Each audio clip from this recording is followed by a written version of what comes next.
Welcome in, Iowa fans, to another episode of the Hawkeye Tailgate Report. I am Luke Myers, and we got Stin and Joey here tonight. Special guest on call as well. Not saying who it is, apparently. So, well, I mean, you might as well. Yeah, you basically gave it away with that. Well, we got Space Cowboy. Yeah, we got Space Cowboy on call. He'll actually be here live. He goes, Matthew Myers. Oh, I thought he said Andy Myers. He'll actually be here live next week in studio. Who will? Space Cowboy. Hell yeah, brother. Yee! Hey, let me be the first to wish everybody a very happy holidays. And Merry Christmas. Very, very PC of you. Merry Chrysler. Hey, I'm trying to be as unproblematic as possible. Yeah. I don't know if we have Jewish listeners. Hey, it's 2016. You can't be too careful. All right. So, where do you want to start? Well, we could start with the freshest news, which is Iowa football. Yeah, you or guys we could do talk, that. I'll take a little nap. Or we could start with the more important news, which is Iowa basketball. All right. So both are kind of downers, honestly. So Iowa basketball won. Okay, we're starting with basketball. Or football. That was okay. No, never. I lied. We're starting with football. What? Could we get an update on Stin's Tinder game? Space Cowboy requesting we get in on you got Stin's Tinder game. But no. So I'll get here. I'll give an update on my Tinder game. So I've been trying to talk him into it for a long time. No, so it's not a real Tinder game. So basically, what happened is a couple of weeks ago, I was with Space Cowboy and a couple of other of my cousins, and we were playing a drinking game called Cardboard. And one of the rules that I ended up having to play with was make a Tinder or let other people control your Tinder. So a Tinder account was made for me, and they picked the 5 worst possible pictures that you could for me, and then my bio was terrible. I don't remember what the whole thing was, but at one point in the bio it said something pretty close to these words, which was, "I live by the immortal words of Dom Toretto. An inch of dick at 100 miles an hour is still a lot of dick." Wait, you had the option to make your own Tinder or let other people... No. So, it was if you had a Tinder, other people get to control it, or they get to make it for you. So I promptly deleted that Tinder after that night, and that was kind of the end of that. Sounds like a all right, good that's call. Our Tinder update. Honestly, though, Yeah. that might play. I mean, I don't can't... Well, I mean, we had to make it PG-13 because Stin wanted to say... Yeah, Space Cowboy throwing in a little commentary here. What'd you say? I didn't say that. That was Space Cowboy making up other things. So I deleted it because after a day and a half of them swiping right on literally every single female that came You're across. racking up the matches, though. Not a single match. I mean, to be fair, everybody probably thought it was fake based on the horrible pictures and the quotes that they had in my bio for me. Tinder's a marathon, not a sprint. I would have given it more than a day. All right, we're gonna move on here. Yeah, so let's talk about actual Iowa topics. Football. Who did they play last? Our last game was Wisconsin. Against Wisconsin. Yeah. We won that game pretty handily. Joey, you should remember that one. Why's that? Because you watched it with me, the whole thing. Where? At the View. Oh, yes. Well, I mean, we were at the View, so I was clearly not that focused on the football. The View in Iowa City. Best place to watch an Iowa football game in Iowa City. This is not relevant anymore, but Buckets of Press or Toppling Goliath. Or Surly. Yes. But they were out of all Surly and Toppling Goliath. No. They had the Surly. They didn't have the Pseudo Sue. Which Right. I see why Surly was a discounted price. It's not the best. It was not great.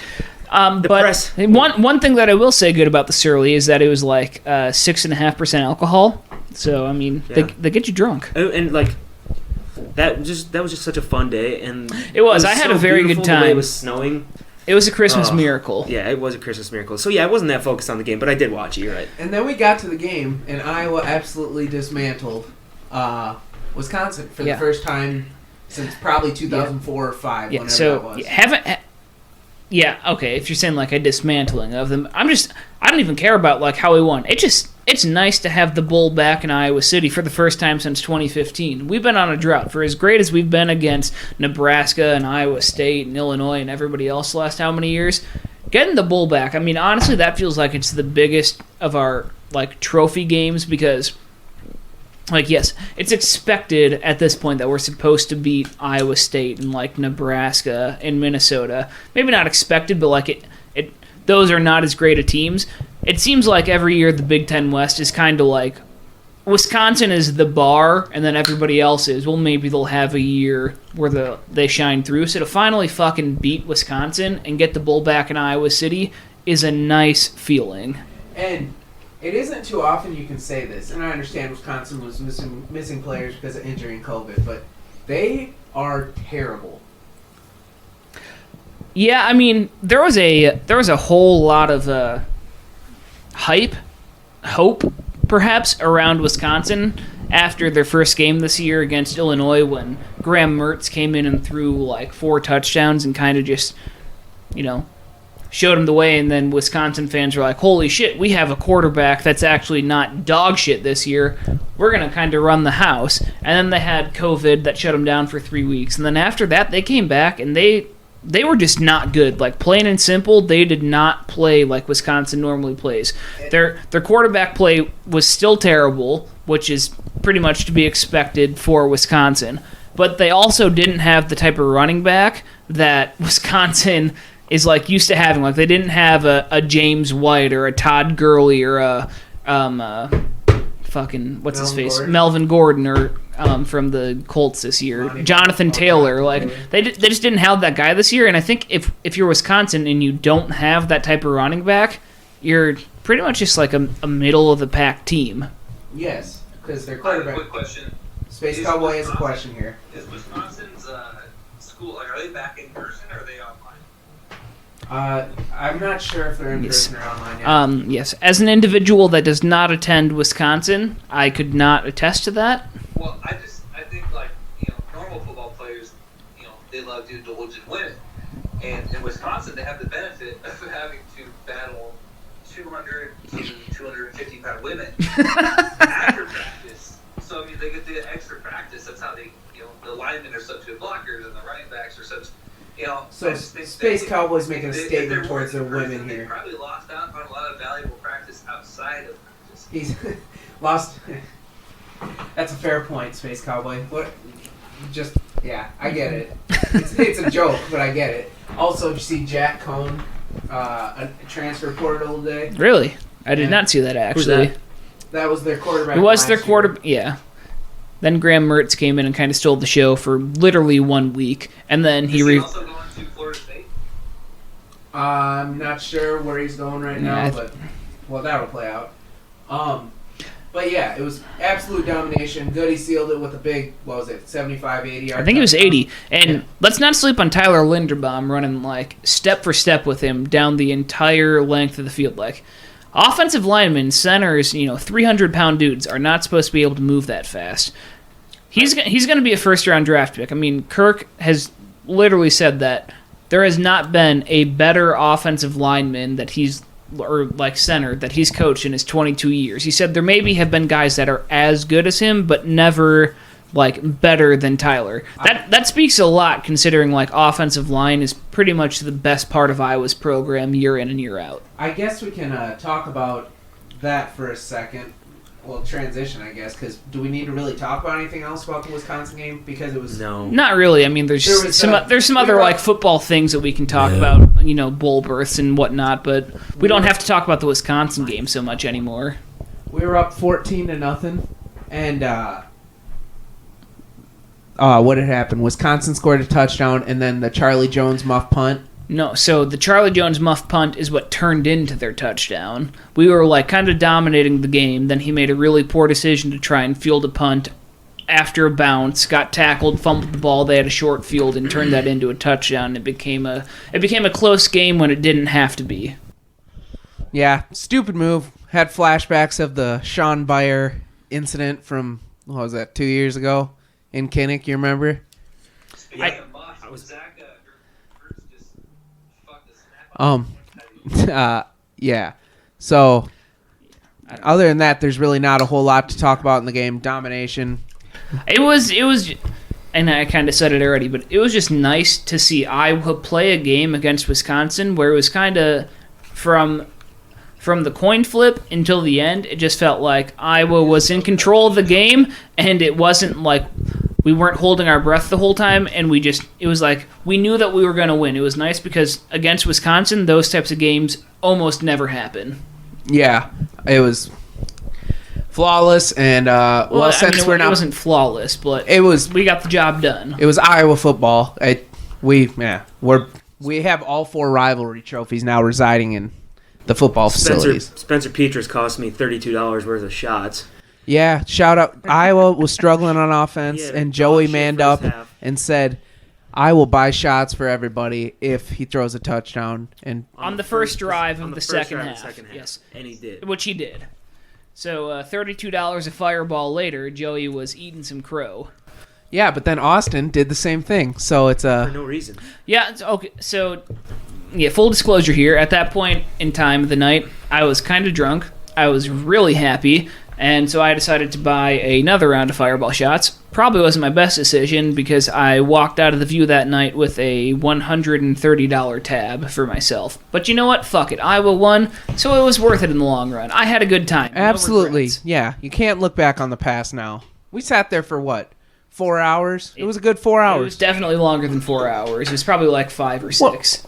A football game takes like 3.5 hours, and we were there before kickoff, and we stayed until after the end of the game. Yeah, but all right. Well, we can move on to some other football talk before we get to basketball, and Joey can get involved. What about ISM twisting his ankle on the front flip? How do you feel about that? I thought it was badass. Space Cowboy just asked how we feel about ISM's celebration. I am 100% fine with it. Yeah. That is absolutely who he is. Yeah, his last game at Kinnick, the dude is having a huge game. I'd do it 100 times if I was him.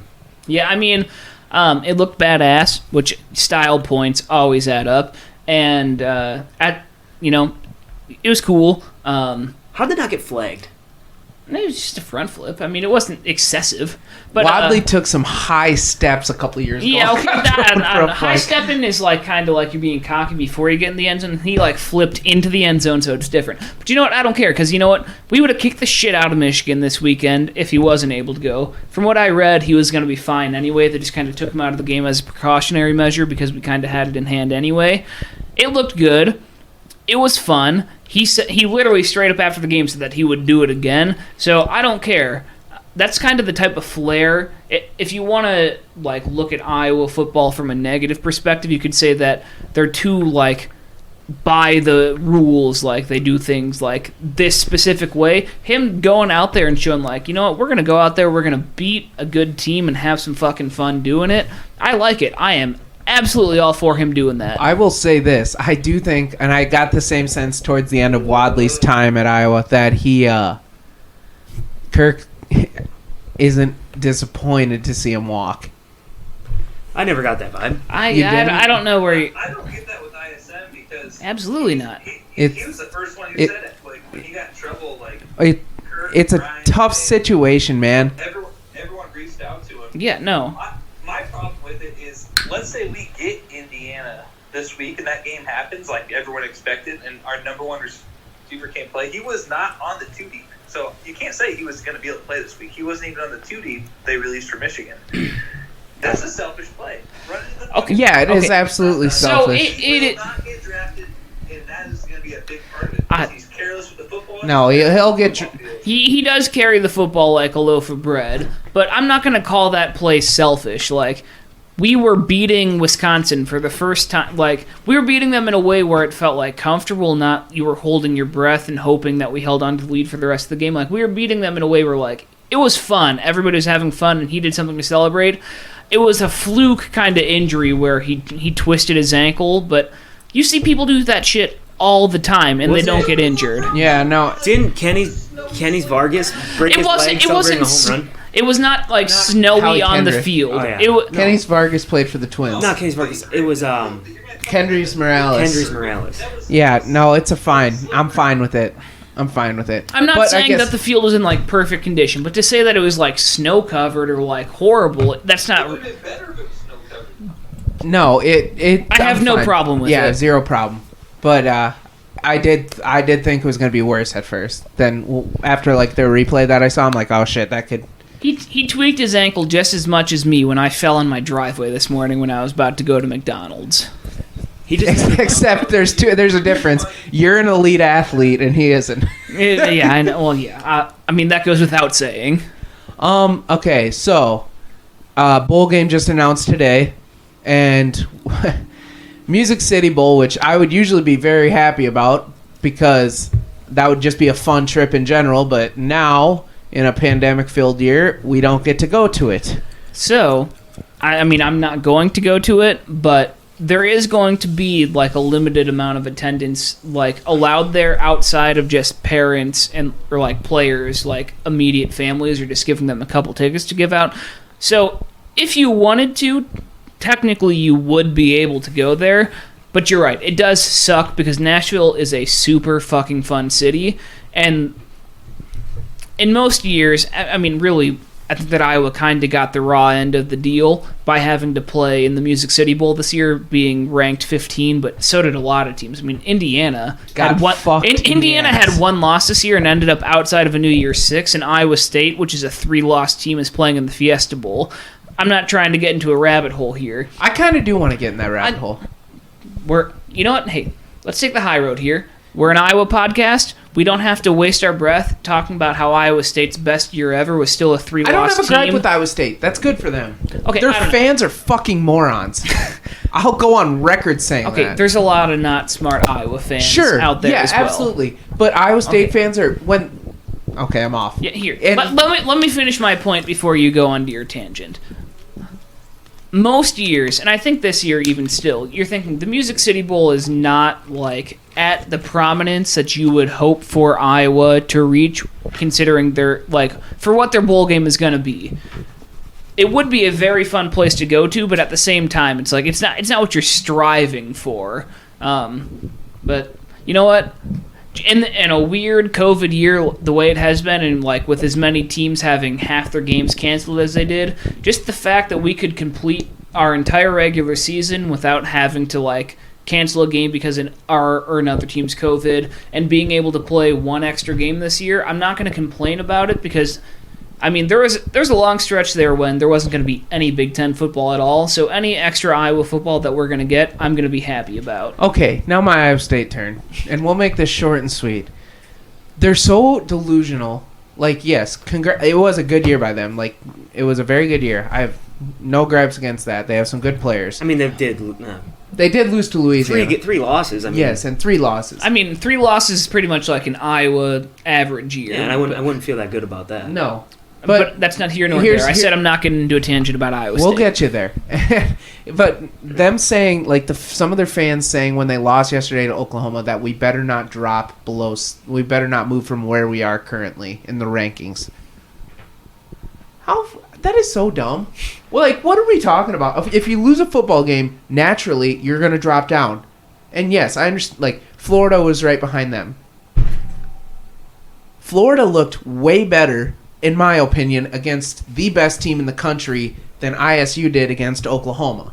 I mean, that's a very subjective thing, but I think it's very true. Yeah. And So here's my whole thought process on like the current college football ranking systems and where everybody got into a bowl and whatnot. I just think that now, outside of Iowa, the entire country is starting to figure out how much Gary Barta sucks dick, because there were a lot of teams that got absolutely railroaded by the college football playoff committee that should not have. Like, Indiana was a 1-loss team. Their 1 loss coming to Ohio State, and it was close. They ended up in like the Outback Bowl. They should have been New Year's Six. Iowa State with 3 losses should not be in the New Year's Six.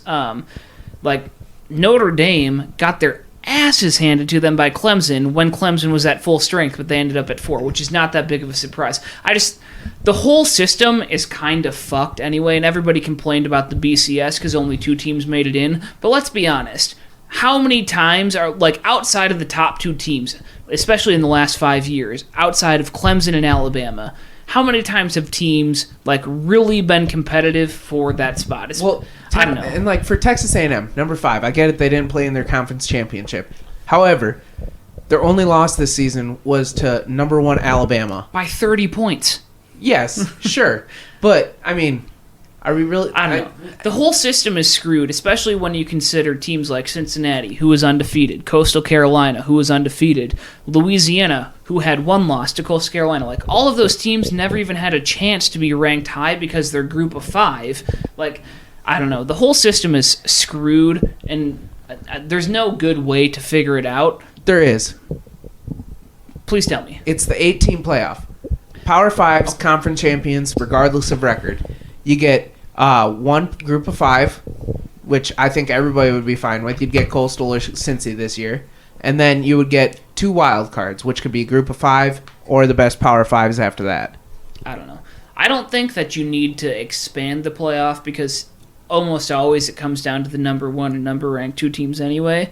I think that outside of for the national championship game, the way that we evaluate teams that get to be in, like, the New Year's 6 and bowls after that needs to be updated because there's a lot of good teams, Power 5 or non-Power 5, that end up getting just absolutely railroaded by a system that is designed to, like, Yeah, to help. I used to love I don't know. Bulls. I used to love them, and I get excited for them.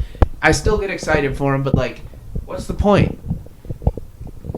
Make it a 16-team December-long playoff. It's just like the FCS. I don't know. Like, you and I makes that every now and then. Like, it's much more entertaining. You're going to get more games. There's going to be more money for the NCAA. I don't know.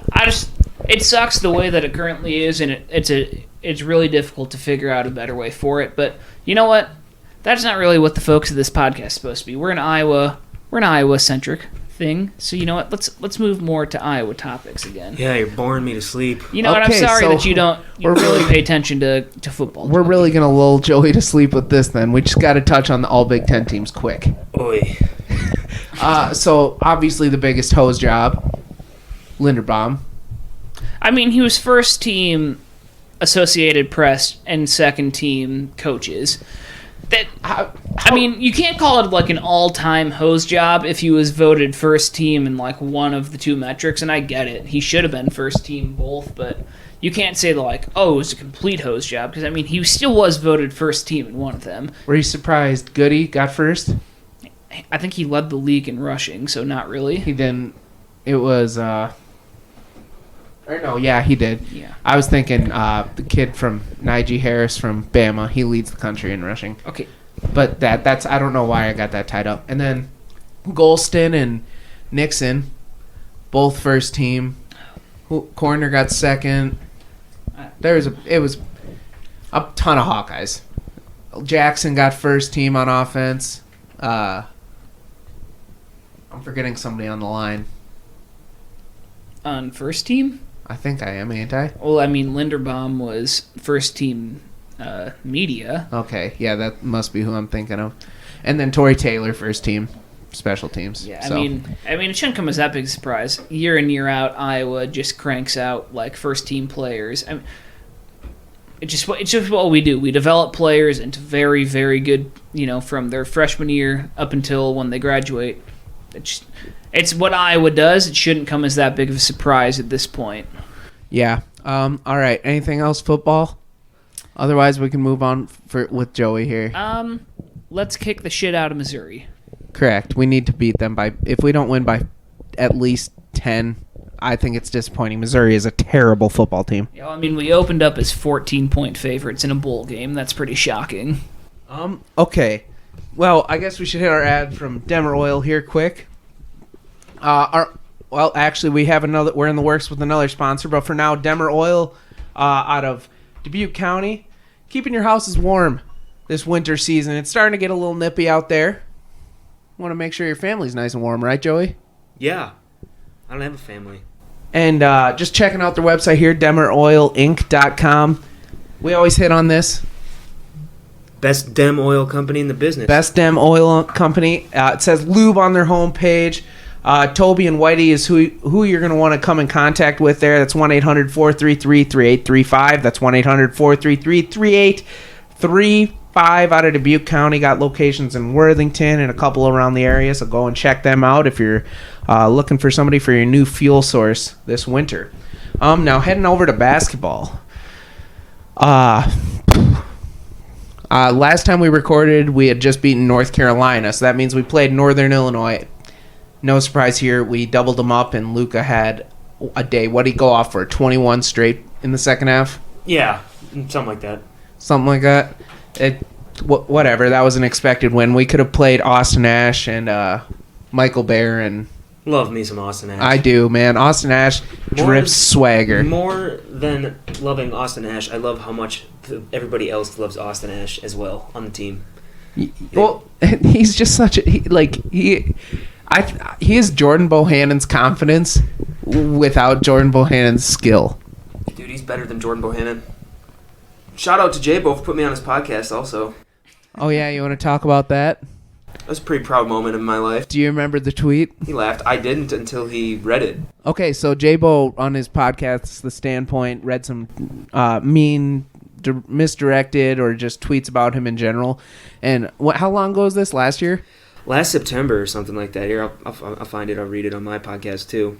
Joey popped off a tweet, and he had actually forgotten all about it. And I got nervous when he said he was reading hateful tweets because I'm like, man, I didn't think I tweeted anything bad about J-Bo.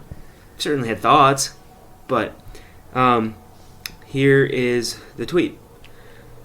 Hi, Jordan Bohannon here. When I'm not making it rain on the court, I'm making it rain in the club. Stop out at Woody's tonight for some great deals just off of I-380 in Cedar Rapids. Woody's, where the customer is king and the fantasy never ends. That's good. It's good family fun right there. Yeah, I don't know that if that's actually their slogan or if I just made that up. If I did make that up, You need to get in advertising. Career shift. Yeah, no, big time. But yeah, that's some good recognition for you. Yeah, he laughed. I made him laugh. You'll always be able to take Hold that. that one close to my heart for a while. But I guess we can talk about the Gonzaga game now. And oof, they're a better team. Yes, they're 100% the best team in the country. Me nuts. In like every group chat I was in, people were saying, "Give me Gonzaga again. We're gonna beat them like next time for sure." We would. No. Yes. I think that game goes exactly the same way because we're not the best team in the country. We're just not. Gonzaga, there is such thing as a team being better than us. We shot terrible. We got out rebounded by like 15. Why?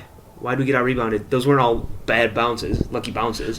We got out rebounded because we are terrible at rebounding. Like that's been a resounding issue. Sure, case. But we are also a good shooting team, and we shot. What do we make? 5 3-pointers? I don't know. And we averaged 12. I wouldn't say that we would like beat Gonzaga because no, absolutely. That's what nobody is saying. That's literally what you just said. You said no. We play them again, we beat them. No, I said.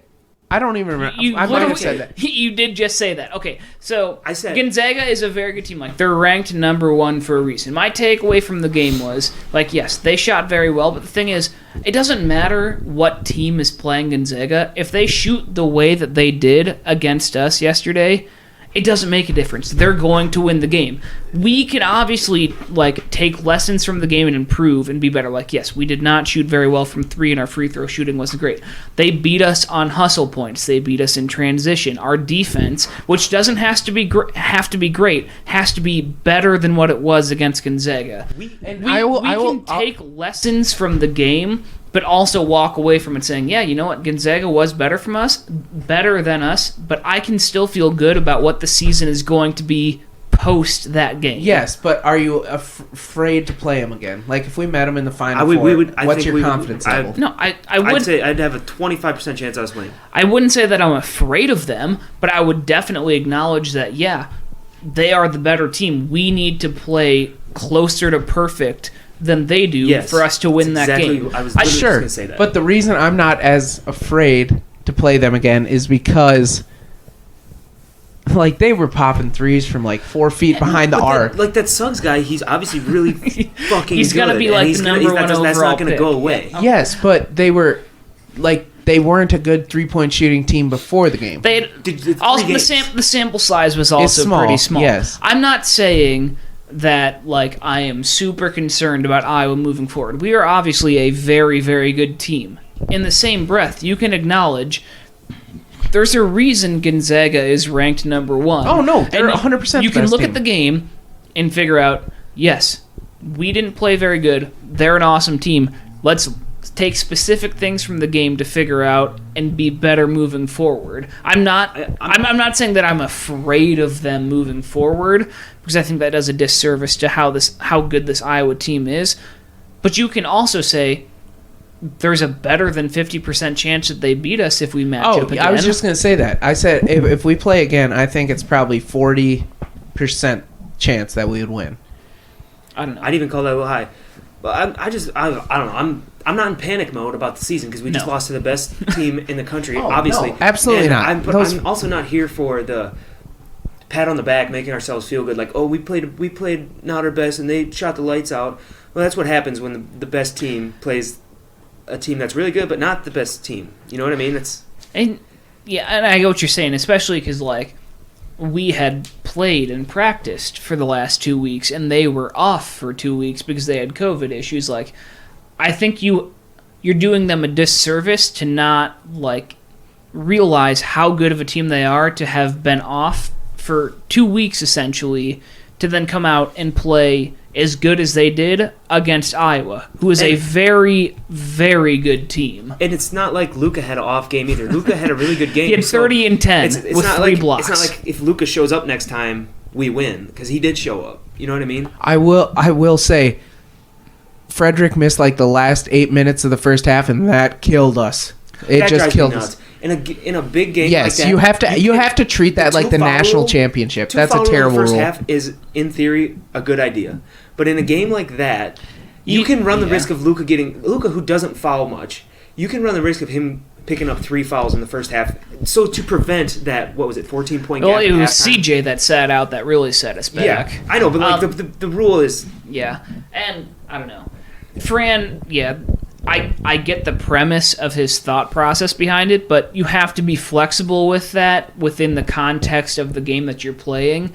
But also, I think a thing that hurt us a lot this game is that, and this is not intended to be slander towards Jabo. He is an all-time Iowa great. He played terrible. It's not even that. It's just that when he plays high-level guards, like the type that Gonzaga threw at us, Like Suggs. his athleticism is not on the same level.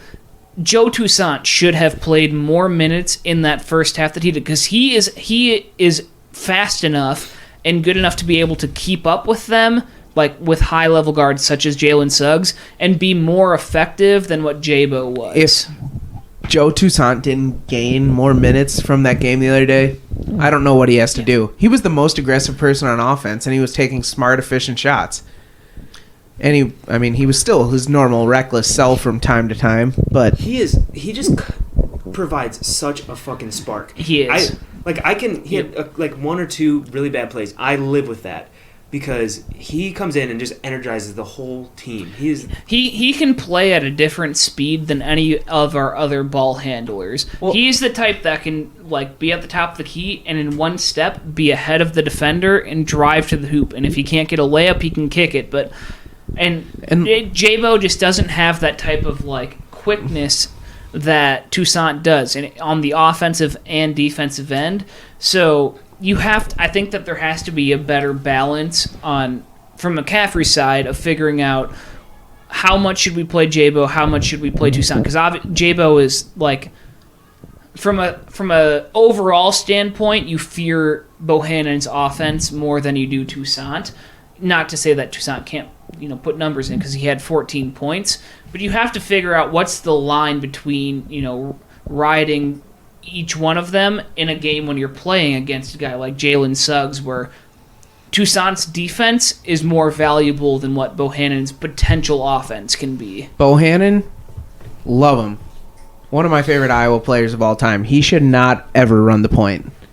And it's because Connor's an elite passer and decent ball handler. There was a time when he absolutely should have, but now we have really good point guard options. Mm-hmm. I think they need to phase Jordan into more of a Oglesby, yeah. baseline screens. It did seem like, especially when Suggs was the primary defender on Bohannon, he would bring the ball up, and as soon as he got across half court, Suggs was right on him, in his face, and Bohannon wasn't really able to do a lot to create separation. He had to go, like, back to Suggs, like, way past the three-point line, switch hands, do all whatever he could, and he just wasn't, like... Yeah. I don't know. I don't want this to come off as me, like, saying we love J-Bo. It just he does not have the type of like high level athleticism as some of the like players that he's going to match up against in the biggest games of the year. So you have to figure out what's the best way to mix him and Toussaint in, because Toussaint can beat like the best people off the dribble. I mean, what's his face from Maryland last year said that Toussaint was the most difficult person that he guarded in the Big Ten all last year. What the hell was his name? I can't remember his name, but yeah. And another thing that I thought hurt us was there was like a 6-minute stretch or so in the first half where Nunji was just horrible. He cannot shoot. He ended up, who gave him the eternal green light? Dude, he's good. You put him within a 10-foot radius of the hoop all day. He'll be great. There was just he ended up having decent numbers, but there was a stretch in that game where he was a detriment, and it was awful to watch. We shouldn't. Yeah, I mean, I don't know. If any of I still think he's good. He's good. If any of our bigs are going to be taking threes, it should be Luka, because he's shooting 68% on threes this year. Nunji has shot a lot and is not really making a bunch. What did I say, like 20-something%? He shouldn't be shooting the volume that he is, and I get that was probably part of like Gonzaga's game plan to be like, if he's out on the 3-point line, let him take the shots because he's more likely to hurt Iowa than he is to burn Gonzaga on shooting the 3-point ball. So that's, you could say, compliment to their game planning on that, but he probably should not have been shooting as many threes as he did. No, and he is very, very good inside 10 feet. Like, he can rebound, he gets up, he is good touch around the hoop. It's just he can't step. I know on a team full of 3-point shooters, it's easy to think, oh man, I'll step back and do it too. But I mean, he just can't, man.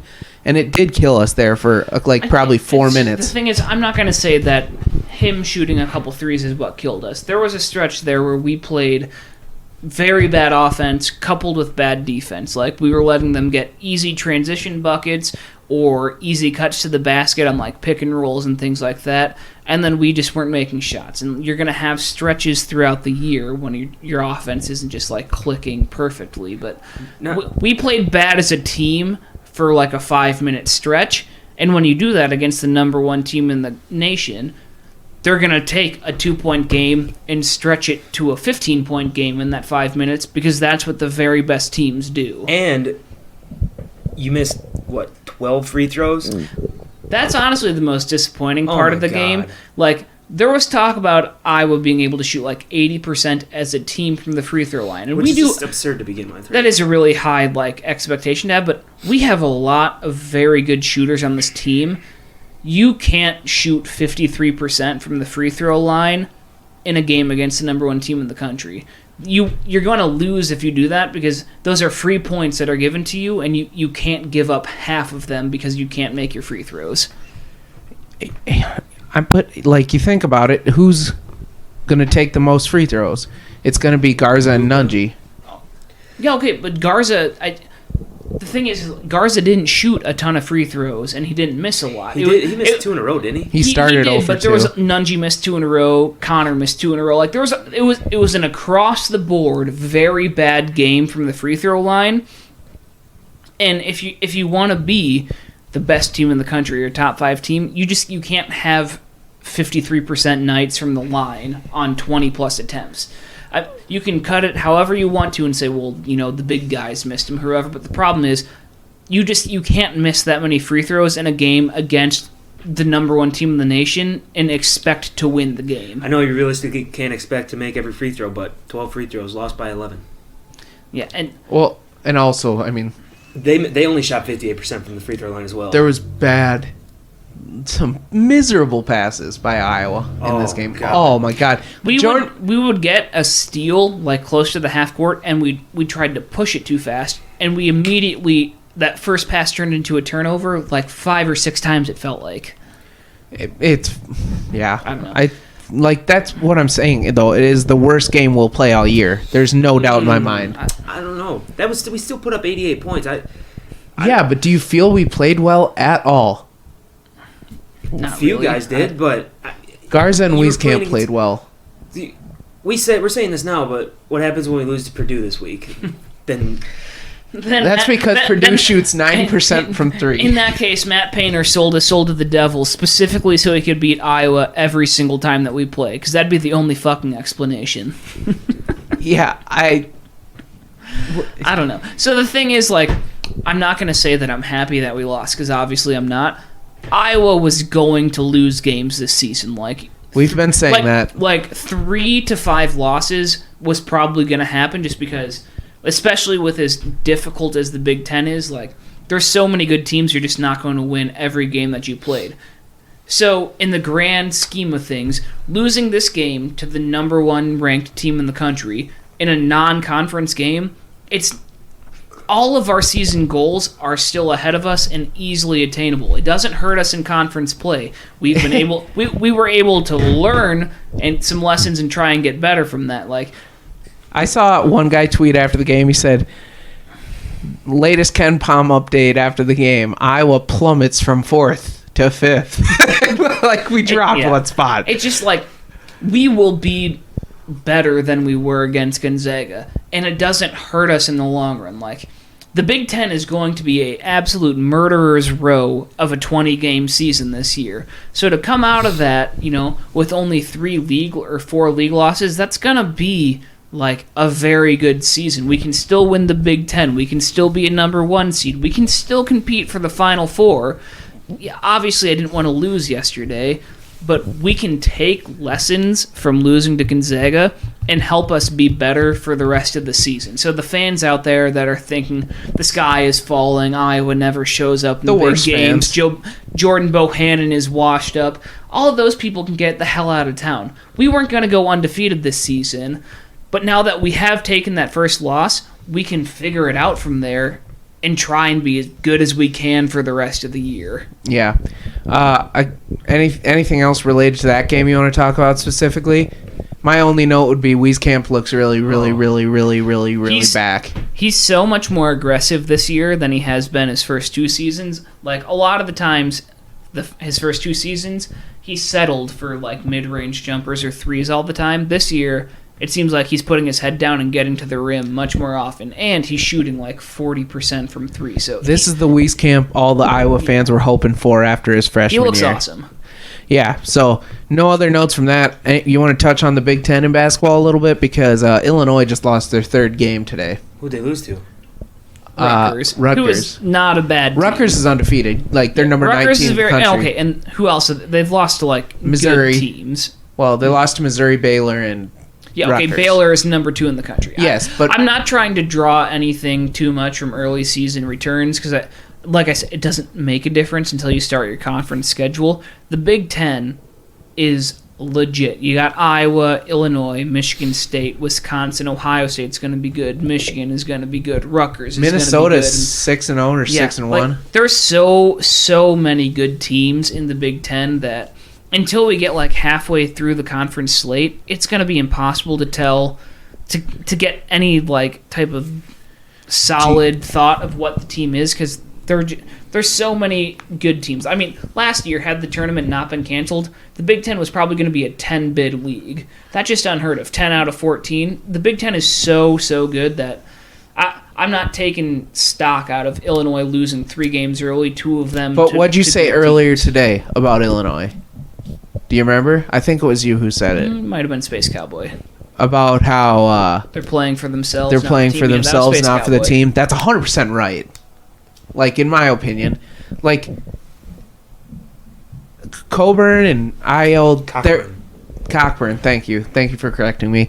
They're going to the pros, and they could probably be lottery picks. Whereas Iowa, Wieskamp and Garza will have NBA aspirations. CJ. Well, not after this year. No, Yeah, CJ will be the classic Everybody 3-and-D. knows. Everybody knows where their situation is on Iowa's team. Whereas Illinois still has a bunch of question marks out there for them. I don't know. My biggest takeaway about just the Big Ten in general for basketball season is it's going to be absolutely bananas because there's so many teams that could win a championship. It's going to be fun / scary to just sit back and watch the season because on any given night, they're like outside of the absolute bottom feeders in the league. Anybody could beat like any team. So it's just gonna be fucking wild. I still wouldn't put it past the bottom feeders. Like who are the bottom feeders? Like if you're talking about Purdue, Purdue's 6-2. yeah, like Northwestern. yeah, I think they're gonna, four. Northwestern's gonna be terrible. I think they have a decent record right now, but I mean, Indiana's a blue blood like college basketball team. You can't ever count them out to be really bad. and no, yeah, like What about how's Nebraska? oh, they're pretty bad. Nebraska's really, really bad. Wait. We got a soundboard here nowadays, so we're gonna try her out here. This one comes courtesy of Austin Myers. Fucking absolute pile of garbage.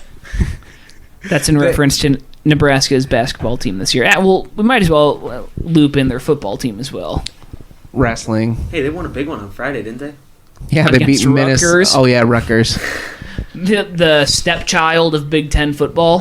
Which credit to the Shiano man. 3 wins this year in the Big Ten. That's no That is- small feat. That's more than they've probably had in the last 4 years combined. Yeah, so like good for them. Like I'm sure they're ecstatic with their hiring from last offseason. But somehow we're back on football. Yeah. Well, I mean, it was you that Fun. brought it up. You literally No, said Rutgers and then Shiano. yeah. So Yeah, you brought it up. it was absolutely No, you that said brought it. Nebraska. You If we're did talking bring up terrible, Nebraska's yeah. football team. Okay, but I didn't keep us on Yeah. that. All right, Certainly so wasn't if me. we have nothing more to talk about really about the Big Ten here, we can. Joey's got a pretty terrible Hawkeye take. We can get out there. Are we doing this? No, not that one. Oh. Okay. Not that one. Would you like to say your take? I said this morning that or was this yesterday? Earlier, No, it was today. earlier It was this morning, when we were Joey, playing Fortnite. we were playing Fortnite, and Joey said, Expose us as nerds, Jesus. Hey, the video Hey, there's gaming some good- industry is big these days, Yeah. Joey. "We're e-gamers. We're gonna start a Twitch here Oh shortly." yeah, you should follow our Twitch. But That we don't have. yeah, we'll get her. Still needs to get a PS5. Joey said something. We were talking about Iowa basketball, and I don't even know. I think we started on Matt Gatens, and it just transitioned after that. But Joey, what's the take? So, well, let's give it a little bit of context. We were talking about the top 3 Iowa players, basketball players that you've seen in your lifetime, and this is where Joey's take comes in. I said Aaron White's not one of them. And where No, would no, you? we weren't saying our lifetime. I was Yes. across the board. I No. said lifetime. We said lifetime. Oh, that we've watched? Yes. Yeah, and Aaron- Lifetime was the context of the discussion, which was why your take was so much more absurd. It started with Matt Gatens. Luke saying something about Matt Gatens being a. What did I said the most underappreciated Hawkeye I of all thought maybe time. He was overappreciated because he played in an era of such terrible basketball that he was our star child. It was always all we had. I'm not saying he wasn't good, but I don't know if he was underappreciated. Everybody loved him. Still Remember talks how about him. Eric May used to throw it down? Oh, Yeah. man, he threw that hands. was nice. That was at the end. That was the beginning of McCaffrey. Was that like 09 or something like that? He- well, My he- first two- Iowa dunk? 2010. That's It was the dark days of Iowa basketball. okay. So, would you like to defend your? Okay, so it seems like he may have had a misunderstanding about what the context Slight of the confusion. discussion was. Yeah, top 3 of all time, certainly not. Okay, so we were No, talking I would top still 3 argue that he's top you've 3 of seen all in time. our lifetime. So for context, Joey is 23 years old. 24 years old. Yeah. Jesus, you're fucking old. No, dude. Almost my half birthday, too. Okay, go. Okay. Well, I didn't really put that much thought into it. If you're talking my lifetime, maybe he is in the top 3, but like And really, when we say our lifetime, we really mean like the last 20 years or so from what we remember. It's not like we go back to... I'm telling you right now, I didn't remember any fucking Iowa basketball from the time I was 3 years old. First Iowa teams I remember were... 05, 06. Right, when the Northwestern Yeah, State. so I was like 8, basically. Okay. When when they came and played that game at Western Dubuque High School. My top 3 would probably be Cully Payne, Cyrus Tate... That's disrespectful to Cyrus Tate. I didn't say that before, but... John Licklater? No, Lick was terrible. Probably Antonio Freeman. Tony Freeman, Yep. he transferred. Yeah. I think you're forgetting about Andrew Fleming. You remember the hype around that kid? He was a 4-star. He was a stunk out 4-star recruit. There was the one out kid- of Oak Hill Academy. That's where Carmelo Anthony No, played hold his up. high Before we school get ball. on this, what is your top 3? I haven't thought about it. Okay, but obviously my those top 3 are not the real 3. Like, without thinking about it a whole lot, Luka Garza is obviously Luka's number 1. Clear number 1. Aaron White is easily my number 2. It's not Aaron remotely White close. is probably in there, and Utah. then I was going to say Utah might be in there. I think or Utah was a better basketball player. Utah for was sure. an All-American, Devin so you Marble, kind of maybe? got to make an exception for that. Why? What do you mean? He was an All-American. Why is he not allowed in the top 3? Because No, I'm I think saying he's you saying, make like, an you exception. have to make him into okay, yeah, that no, because yeah. of Those that. two are. I would take both. I would take Utah and Garza. Jesus. Before, if I'm picking a lineup, I take both those two before, and Greg Bruner, Jeff Horner, Peter Jock, like Matt Jock. Gatens, Tyler Smith. I really like Jock. Although you can't really put Tyler Smith in Gabe there. Oldeshaney. 6-man. Gabe's 6 man of the He was eternity. awesome. He threw it down. Yeah, So you'd put Aaron White in your top 3. Aaron White would be my top 5. You couldn't even name anybody else. That's a Jock. He did Chuck. That's nuts. That's a White's second on the all-time Picture a scoring team out list. there of Luka, Jock, and Utah on for a 3-on-3 game. That'd be pretty freaking lethal. Bohannon's a better 3-point shooter. No, it's not. He's played longer. Honestly, I bet you their career percentages, Jock might be higher than Bohannon. At It's this probably point. close. Like this year, Bohannon's only shooting like 30%, and last year in his 10 games that he played, he didn't shoot particularly well either. Who would be in your top 3? Maybe Holuska. No, I'm not trying to. No, I'm just asking. Luka and Devin Marble. Okay, That's Jock's- right, I Jock's said out. that. Devin Marble. I said that before. Do I you not didn't listen hear to you. me? No, I tried to not. Dick. Okay, so who's your Stin? Garza, White, and it's probably a toss-up between Utah and Marble. I think that, like, the year that we were ranked, like, when we got up to number 3, Which year? It's happened 3 times in the last 10 years. the one when we totally fucking blew out the tires. Lost 8 in a row. Yeah. Yeah, okay. It seemed like Utah was kind of the leader of that team. Oh, that was 2015. Yeah, when we blew that huge lead again, when he had 32 points in the first half against Iowa State, And we then lost. then he had 34 points total. We were still a very good team that year, but it seemed like Utah was kind of the leader of that team. So I don't know. I don't know. Utah, he had like 1.5 really good years. I don't fucking know. I don't know. It's definitely White and Garza as my 1, or Garza then White as my 1-2, and then after that, I don't know. There's been a lot of like pretty good, but not great. I think I'm guys. going to give my nod to Greg Bruner for my 3rd one of my lifetime, but that's just because he was part of the last championship run we I had. have very vague memories of Greg Bruner. Yeah, it's kind of too long ago for me to have like very distinct memories. Yeah, that's fine. I get it. Which definitely ages myself and Joey. We are young. But moral of the story, not having Aaron White as a top 3 player is... I don't think it's that absurd when you just... Marble was part of the program turnaround, too. He so really was White. was. White Took came a us to year the after NIT Marble. championship game against Oregon. White was there. It was kind of Marble's team at that point, though. I'm just saying, man. I'm not, at that point in time, if you were talking about like somebody on the team that needed to make a shot or be like the leader of the team, it was Marble's team. Yeah. So, yeah. Garza, Utah Marble. All right. Well, do we have anything else we want to talk about? You guys want to walk over to Ponch when we're done? No, I'm ordering from Uncle Son. Oh, I'm going to get Ponch before we go home. Ponch What? twice in this week. Being it's Christmas, do we have a Christmas topic we want to, just like our favorite? Let's not do the movie. We did the movie 2 years ago. Yeah, I know. Favorite Christmas song? You can't put me on the spot like this. Mary, did you know? How about... By CeeLo Green or the Pentatonics. It really doesn't matter. CeeLo Green? It fucking collapse. Terrible person. Great song. I don't Wow, know, what's wrong God. with CeeLo Green? I wasn't there some shit wrong with him? Like he was some Some shit wrong with abuser. all of us. Yeah. Just, man. You know CeeLo got canceled. Yeah, neither did I. Yeah. Although I also gave it. Somebody asked me this the other day at work, and I also gave an honorable mention. You remember last year when we were at Country Club in Wrigleyville, and All I Want for Christmas Is You came on? It smacked. Fucking electric! I wouldn't. That I was. didn't know that song was like out in the 90s. Was it?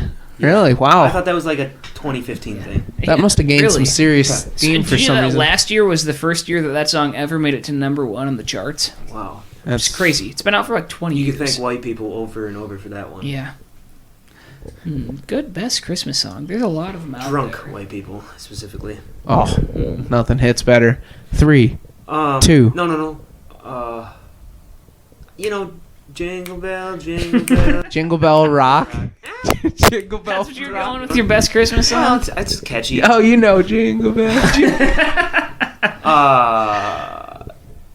Didn't DMX do Rudolph the Red-Nosed Reindeer? I don't know. John Denver and the Muppets have some bangers.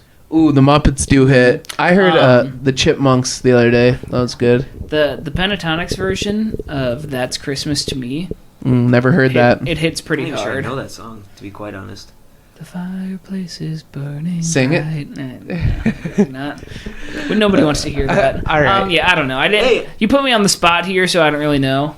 Tweet us a pic of your Hawkeye-themed Christmas trees or houses or whatever. Yeah, if you're listening, go for it. Also, we're running a giveaway. Shout out to our sponsor, Demer Oil. They gave us a tumbler. Best stem oil company in the business. And we put together some Fran McCaffrey stickers. Shout out to Maggie9 for that. And then we got our wristbands, and we're giving those away as well. So go retweet or go find our tweet on our Twitter page or Facebook or Instagram for that matter, and do what you gotta to get entered in that. And we're drawing on New Year's Eve or Christmas Eve. Sorry. So other than that, nothing else. 3, 2, 1. Fuck Nebraska. Thanks for listening to another episode of the Hawkeye Tailgate Report. You can follow us all on Twitter. Mine is Myers_Luke. Joey's is JoeMama2196. Austin's is Myers Austin. The Hawkeye Tailgate Reports is HTR_pod. That goes across Facebook and Instagram as well. You can subscribe to the show on Apple Podcasts, Podbean, and Spotify. What? I said Did you podcast. just have a stroke? That's a mouthful, man. Podbean. But yeah. Apple Podcasts and Podbean. We got Purdue coming up this week for the men's basketball team on Tuesday, and then we come up. Minnesota Christmas Day. So it should be a fun week-long stretch here. From all of us here at the Hawkeye Tailgate Report, Merry Christmas, everybody. Nebraska. Happy holidays.